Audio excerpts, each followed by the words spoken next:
Okay, for this unit, we're going to be taking a look at linear and quadratic inequalities. So when we're talking about solving an inequality, it means finding all the sets of values for x that will make the inequality statement true. Solving inequalities in one variable is just like solving equations, except for when you multiply or divide both sides by a negative, you have to change the direction of the inequality symbol. An inequality describes a set of numbers or an interval of numbers on a number line. For example, to describe the set of numbers greater than or equal to -2, and then just less than or equal to 4, we could write it in our set notation, which is what we use for our domain and range frequently. We can do it in our interval notation, which we're going to take a look at in just a second, or we can represent it on a number line.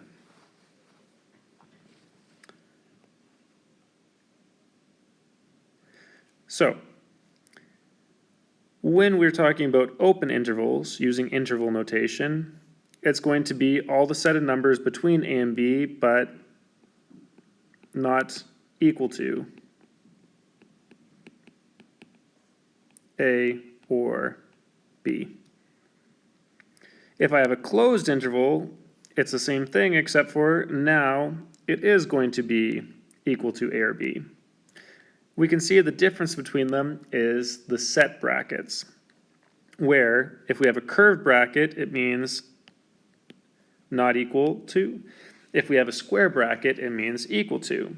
If we're talking about half open intervals, then that would be it can be equal to A, but it can't be equal to B, or that it can't be equal to A, but it can be equal to B.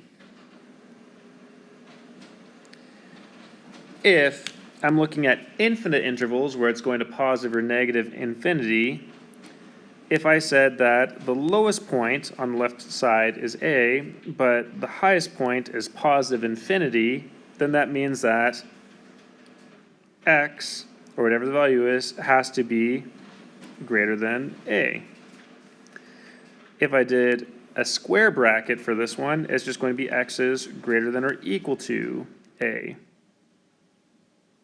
Now, if I have an upper point of b, but a lower point of negative infinity, then x is going to be less than b.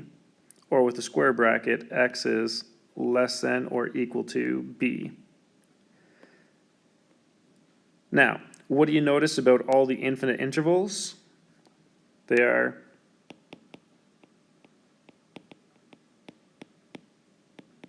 always open bracket.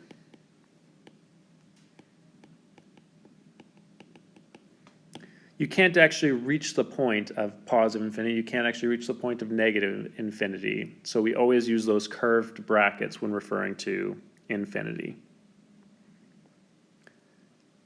So if I'm going to represent each of the following intervals with interval notation and on a number line, well, for the interval notation, I'm going to say that if x is less than or equal to -3, it doesn't state a lower point, nothing on this side of x, which means that that would be that negative infinity. It does have an upper point of -3, and it does include the equals here, which means that it's going to be a closed bracket. If I was to put this on a number line, then I'd have my point of -3. I've only got the one point, and I'm going to do a solid dot or a filled in circle to say that it can be that -3, and it's going to be less than or equal to that, so it's going to fill into the left. For the second case, I have a lower point of 3, I have an upper point of 7.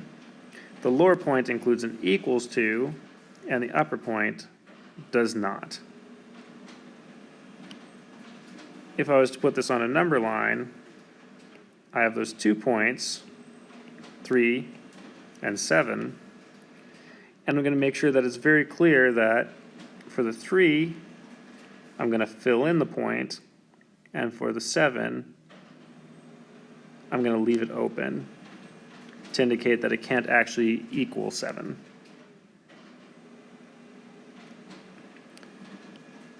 For the third example, or example C, if x has to be greater than 0, well, the lowest point is going to be 0, and the highest point is going to be infinity.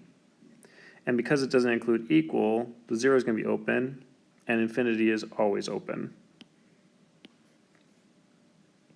And this would look something like this.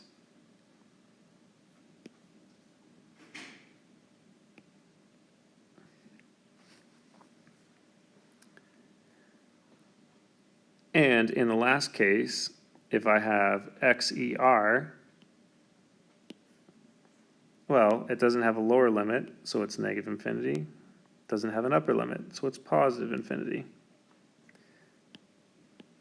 And I'm going to draw my number line. And if this was the point of 0, I know that it's going to fill to the left and fill to the right. And it can be any of these values.